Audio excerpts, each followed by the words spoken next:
Diving into some heavy stuff today, huh?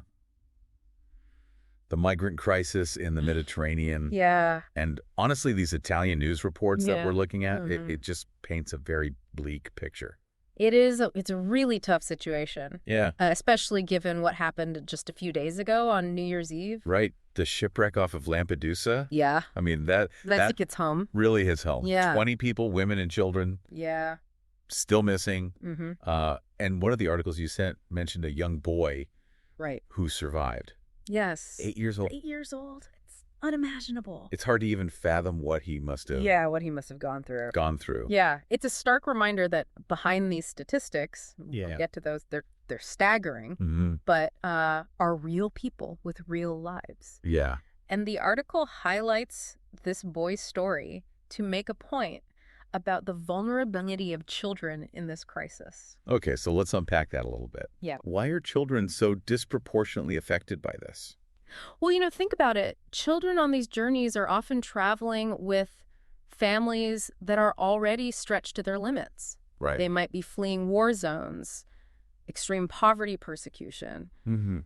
They're exposed to dangers that most of us can't even imagine: exploitation, trafficking, illness, Right. and then the incredibly dangerous sea crossing itself. And one of the reports mentioned that 1 in 5 migrants crossing the Mediterranean is a minor. That's a huge number. That's a huge number of kids at risk. Yeah, exactly. And the UNICEF report states that hundreds of children died or went missing just in 2024. It's a crisis within a crisis. It is. And, when we talk about root causes, it always seems to come back to the same things: conflict and poverty. Yeah, it's these push factors. Yeah, it's like people are being pushed to the brink, forced to make these impossible choices. It's not quite that simple, though. It's true that these reports consistently point to poverty and conflict as the main drivers. But one of the articles from Corriere della Sera digs a little deeper and highlights the escalating conflict in the Sahel region of Africa as a major factor pushing people towards the Mediterranean. All right. Specifically, they point to the rise of extremist groups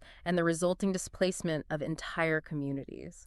So it's not just conflict in general, but the specific dynamics of that conflict that are impacting migration flows. The article argues that without addressing the instability in that region, the flow of migrants across the Mediterranean is unlikely to slow down. It's a complex web, that's for sure.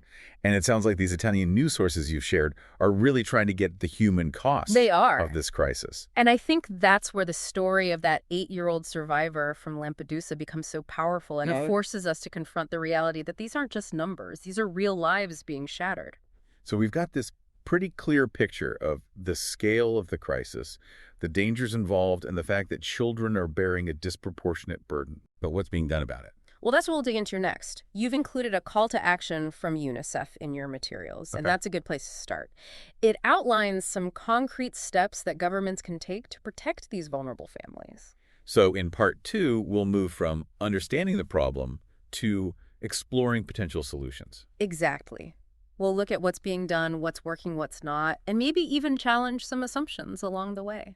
So we've established that the situation in the Mediterranean is really dire, especially for children. But you mentioned a call to action from UNICEF, right? What are they asking for? So, you highlighted this in your materials, and it's interesting because UNICEF isn't just calling for more rescue efforts. Right. They're actually pushing for a much more comprehensive approach. Okay, so beyond pulling people out of the water, what are they suggesting? Well, one of their key points is the creation of safe and legal pathways for families to migrate. Okay. They argue that if people had viable alternatives to these dangerous journeys, they wouldn't be forced to risk their lives in the first place. Makes sense. But wouldn't that just encourage more migration? I mean, I'm sure some governments would be hesitant to kind of open those doors wider. That's a common concern. Yeah. And it's definitely something these Italian news sources grapple with. Okay. One article from La Repubblica points out the political challenges within the EU. Yeah. They're stuck between this humanitarian imperative to help and the pressure from certain member states to tighten border controls. So it's a bit of a tug of war. Compassion versus control. Exactly. And this article suggests that until the EU can find a unified approach, their response will continue to be reactive and fragmented. And meanwhile, people are still drowning. Yeah. So what's the alternative? What does a more unified approach look like? Well, UNICEF argues that a key part of the solution is investing in the countries these migrants are coming from. Okay. It's about addressing those root causes we talked about earlier. Conflict, poverty, lack of opportunity. So rather than just dealing with the symptoms, we need to tackle the underlying disease. Right, but that's where it gets even more complicated because that requires international cooperation, financial resources, and a long-term commitment that, frankly, a lot of governments aren't willing to make. It's kind of like that old saying, an ounce of prevention is worth a pound of cure. Exactly. Right. But the problem is that ounce of prevention is politically difficult and expensive. Yeah. Well, the pound of cure in this case is often seen as someone else's problem. Right. And one of the Italian news articles you provided really drives that point home. It focuses on the conditions in migrant reception centers on the Italian islands. So it's pretty grim. It is. These centers are often overcrowded, understaffed, and lack basic resources. The article describes situations where families are sleeping on floors. Wow. Sanitation is poor.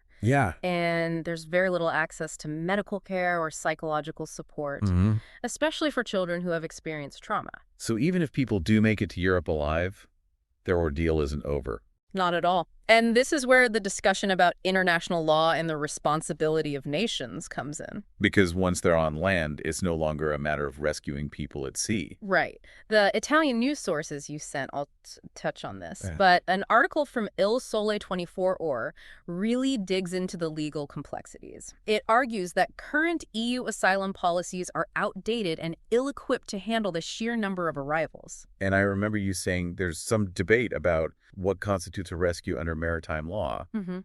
How does that play into this? Well, some countries argue that they're only obligated to rescue people in immediate danger at sea. Okay. And once they're brought to a safe port, their responsibility ends. Even if that safe port is completely overwhelmed and can't provide basic care. That's the gray area. And the article suggests that this ambiguity is allowing some countries to shirk their responsibilities and pass the buck to others. It creates this bottleneck in the system where people are essentially stuck in limbo. It sounds like we're talking about a failure on multiple levels. A failure to address root causes a failure to provide adequate support. And a failure of the international legal framework to keep pace with reality. That's a pretty accurate assessment. But there's another layer to this that we need to consider. The role of media and public perception. Right, because how this crisis is portrayed in the media can really shape how people think about it. Absolutely. And ultimately how governments respond. So we've talked about all these challenge training systems sparking these legal debates. But it feels like there's this deeper ethical dilemma here too, right? Absolutely. We're talking about fundamental questions of human dignity and the responsibility of nations, especially wealthy nations, to help those in need. And it seems like the media plays a big role. Huge. In shaping how the public perceives this whole crisis. For sure. I mean, some of the articles you sent mentioned how certain politicians are using this issue to further their own agendas. Yeah, that's a crucial point. One of the Italian newspapers, La Stampa, had a really insightful op-ed piece about this. The author argues that the language used to describe migrants, terms like flood invasion or burden, can dehumanize them and create this climate of fear and resentment. So it's like reducing these individuals to statistics or threats. Exactly. Rather than seeing them as human beings fleeing desperate circumstances. And the op-ed goes on to say that this kind of rhetoric can lead to policies that are more focused on deterrence and punishment than on finding humane solutions. It's like a self-fulfilling prophecy. If you're constantly portraying migrants as a problem, then people are going to demand harsher measures. Which in turn just creates more suffering and instability. Absolutely. Right. And that's why it's so important to be critical of the media we consume and to seek out sources that are presenting a nuanced and balanced perspective. We've talked about a lot of challenges. Are there any glimmers of hope?